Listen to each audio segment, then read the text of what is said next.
The last video I did on this topic did pretty well, so I want to do some more of these, talking about this whole Eric July ISOM drama, this time talking about a different angle of it.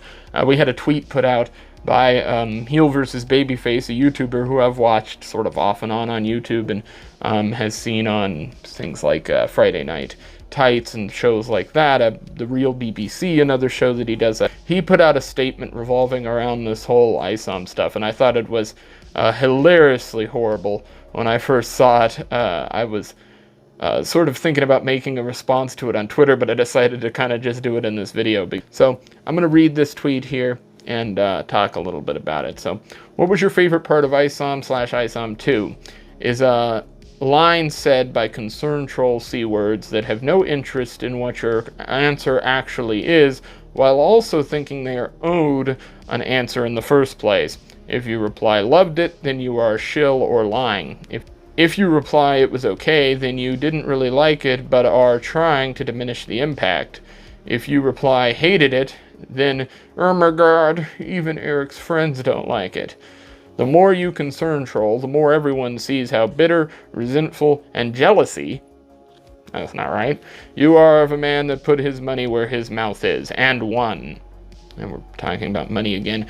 If it eats people alive, seeing someone succeed so well, not just in general, but becoming the legitimate biggest story in the whole comic book industry. Oh my god, suck harder.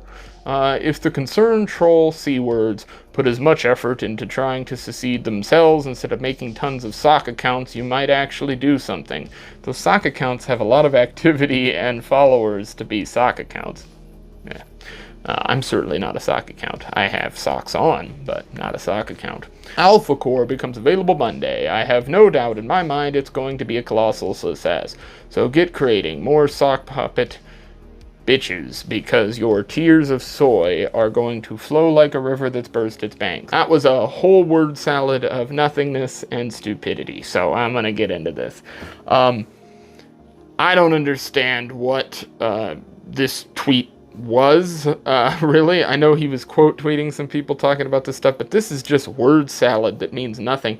And furthermore, it's word salad that's written like it was done by a Marxist leftist, frankly.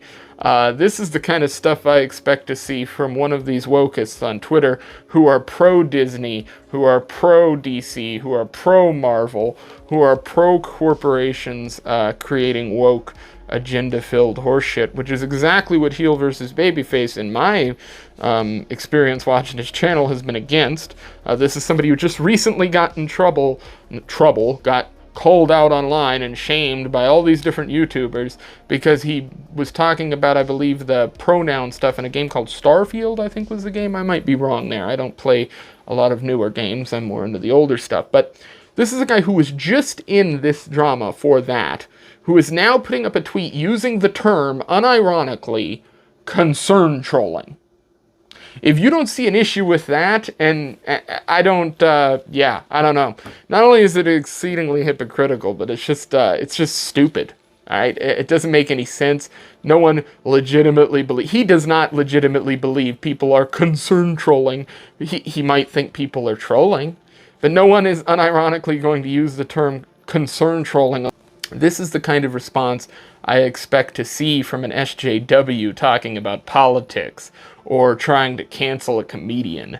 It is not the response that should be given by somebody in the critiquing of comic community, in the community of critiquing film and critiquing all these things, especially in the way that he does. Now, at the bottom of this tweet, right, you've got Nerdrotic replying. We all know where this comes from. Envy is the fertilizer that helps grow bitches. Just absolutely wackadoo. I don't get it anymore, right? Like taking some kind of Ayn Randian style quote and applying it to some horse shit that involves Eric July's book being bad and nobody wanting to admitting to read it because they're afraid of saying it's good publicly because they know that a portion of their fan base doesn't like it. This is the truth. This all comes down to these people all share fan bases, right? Everybody knows that's why Nick Rekieta didn't want to get involved with this as well. EVS, getting the text message that he got, right? EVS, Ethan Van Sciver quote tweeted this tweet by Hill versus Babyface, but I want to read this because I think it was like a perfect response to this. Imagine if Brie Larson, Kathleen Kennedy, or any of the POC replacement actresses for Disney characters responded to our legitimate criticisms with tantrums like this, referencing their huge box office earnings. Fellas, this is embarrassing. Let's get into the storytelling business. And I think EVS put this, short, sweet, to the point. It just, this is the type of tweet I expect to see from an SJW or somebody screeching into the void on social media. And that's what this is. This is somebody screeching into the void on social media because people don't like his friend or people want to poke fun at his friend. Nobody respects this. Nobody wants people doing this on the internet. It looks absolutely horrible. I think this is a perfect response from EVS because it just shows that this tweet is just commie gobbledygook, is the way that I would refer to it as if I was showing this to a friend of mine. It's just absolutely crazy seeing somebody like this writing this unironically. Yeah, I don't get it. I don't get how somebody can write this seriously and send it out as a tweet and go, yep, that's my position. Peace.